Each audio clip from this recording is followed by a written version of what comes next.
So I'm having a chat with Dante and Jules of Gun. How are you guys? Very well, Very thanks well, very much. well, Thank you. thank you. Thanks very much. Good. Doing a lot of Great. interviews at the moment. I can well imagine. Well, it's your own fault because you've got a new album out. It's your own fault. Well, if we're going to a bit of lockjaw, then just give us a couple of minutes to get out. And as we've touched on your new record, Hombres, tell us what we can expect to hear on the record. People who have reviewed it already,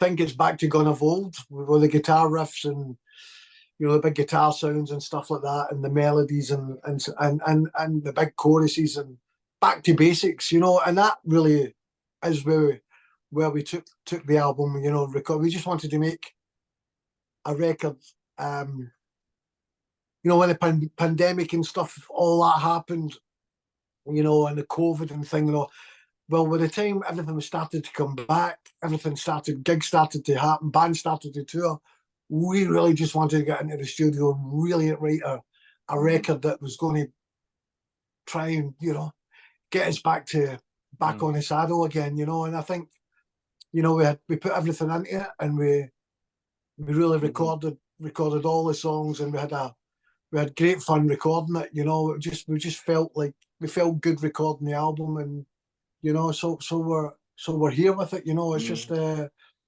it's a buzz. It's such a buzz that that it came to this point.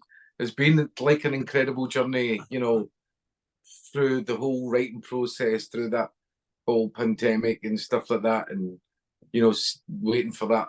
We're hoping to see that light at the end of the tunnel, and in terms of getting an album out, and I think it does kind of tie in with what the album is all about, and the energy from it, it's very much the sort of Gun, as Jules has said, touched on. It's like Gun of Old, but we have that little contemporary side to it. There's definitely got that contemporary vibe to it. But there's a rawness there as well, Jim.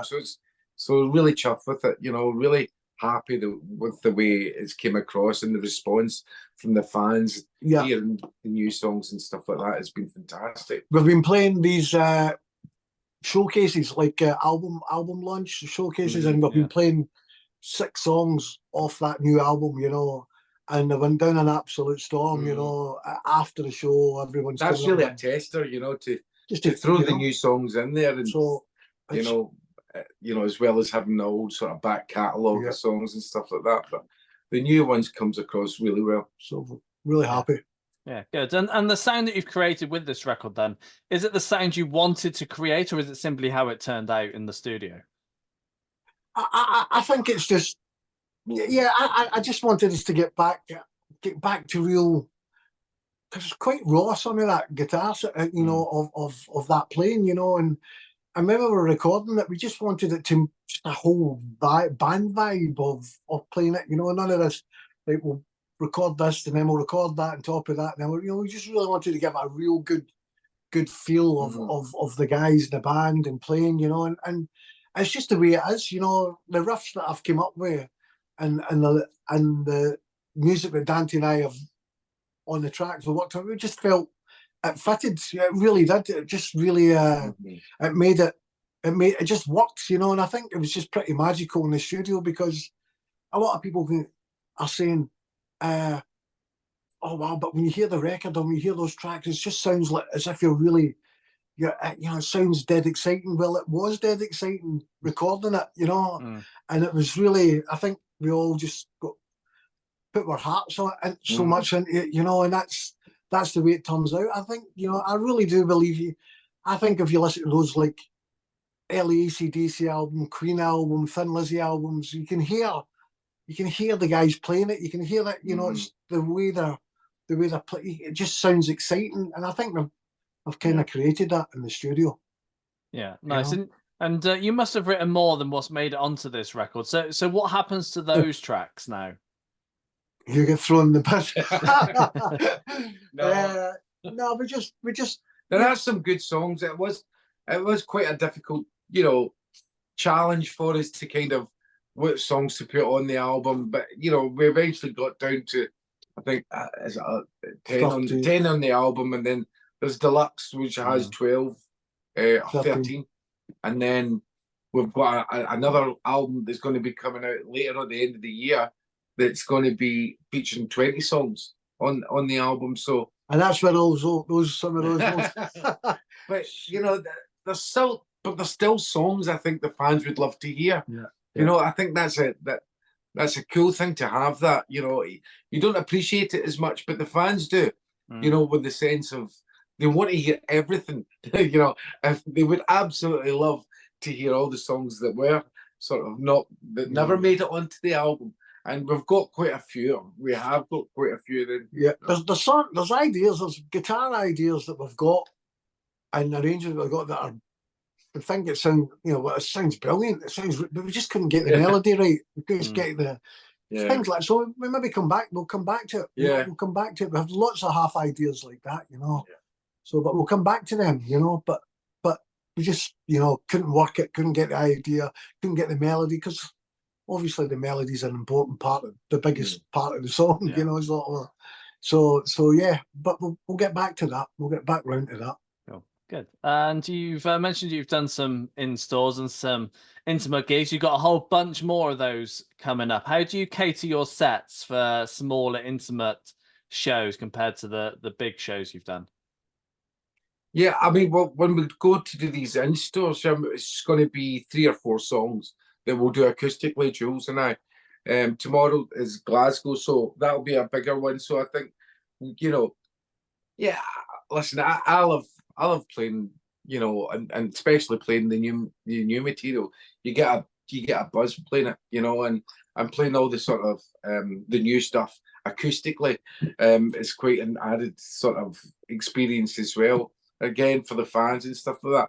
But it's more so just to hang out and, you know, and sell albums and sign them for the fans and chat with them, and that's always a great experience, especially in the run up, you know, to the release of an album, or even during the course of the album being, or the week, you know, with the album's been released. But yeah, it's good. Yeah. It's good fun. Like we said, you know, these gigs, they're small, they're intimate, they're really close to the fans, and letting them hear the new songs. It's up for you guys to judge it, you know, and they've come back with a really, really good response. And we had a playback party just for real Top Gun fans who are real die-hard fans, who would tell us, who have got the balls to tell us that don't really like that song, don't really like this, but you know, the response has been fantastic with them, you know. So you know, I just you know, it's great to get out there and let people hear your new music, you know, and hopefully with the record coming out, and you know, people will go out there and buy it, support it, which I know the die-hard Gun fans will. We would love it to cross over to more fans, you know, who maybe not that familiar with the band, you know, and but I think this album can do that, you know. I really truly believe this album has the capacity to do that, you know. I think there's enough, you know. I think it's very contemporary sounding, and you know, and I think this, I would go as far as saying that I think this is the best I've ever sounded vocally on an album. Now that sounds a bit like a diva, but you know, it's actually in the sense of that I am my own worst critic. I do not like listening to my voice at all when it comes to recording, whether it's listening back to it, you know, and I used to, you know, track a lot of the vocals in previous albums, and I think that's maybe just a technique that it kind of, it's more comforting because it gives it an effect. But with this album, and with songs such as like Falling and You Are What I Need, where there's just bare vocals and, you know, guitar parts or you know, just at the beginning and the intro, and hearing your vocal being kind of put into that sort of you know, the sort of sound on its own is quite daunting, you know. And but I've actually really enjoyed. I can tell myself I actually enjoy listening to my own vocal, which is something that I've never really done. So that says a lot about this, about the album. But I think a lot in the demo forms. I think Dante, you know, spent a lot of time getting it and, right, yeah. phrasing and his own phrasing. And Mhm. so when it came to record it in the studio, he kind of knew what he was doing, you know, wasn't, you know, or try this, try that. He had the vocal melody. We had the vocal melody worked out, so he just kind of tried to relax more, and that kind of, again, I think it's the best he's ever sang in any Well, of the thanks very albums much. that we've done, you know. Good. And finally, just quickly, you've got a load of Spain dates as well. What's Spain gone and done to make them have the treat of having loads Well- of shows of yours? Well, outside Britain, you know, we have Germany, we have Sweden, Denmark, Portugal, Spain. Mhm. Spain is the best. We sell more records in Spain than any of those other territories. Mhm. For some reason, from day one, we always from our first, very first single, from Better Days up until now, you know, they have absolutely been amazing. Phenomenal fan base down there. We really appreciate the band, and the Hombres thing is obviously That's what the title yeah, was that, kind of generated from. You you know, know, it was to pay homage to, and the you know, the thank you to to our Spanish Spanish fans fans, you know, for their and support, you Yeah. know, and it's been cemented from day one, you know. But I think it goes down to we had an amazing woman that worked for the record company back in the day who was adamant that she was going to be able to, you know, get the band to play bigger venues, you know. And we had heard this, Jim, all over Europe and different, you know, look at, you know, cities and countries that we went to. Same thing with Denmark, same Sweden.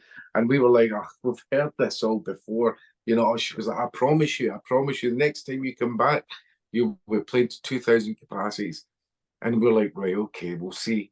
So we ended up going back, and sure enough, we did. We Yeah. actually, you know, she had worked her socks off, and you know, and she broke the band. she She broke properly us. promoted the band, Yeah. and it became, yeah. We've got this big tour coming up in Spain, but we've also got the UK tour starting in December, which starts off in Scala, which I've just London. found out is where the Beatles played, wasn't it? Yeah. Yeah. And So Hard that- Days. It no, was filmed in Hard Days Night, the I movie. have this night, yeah. Was So it? there was, so we're doing that on the 4th of December, and we finish off the tour at the Glasgow Barrowlands, which is on the 14th of December, Saturday night. So if you're around, you should come to it. It's a fantastic night.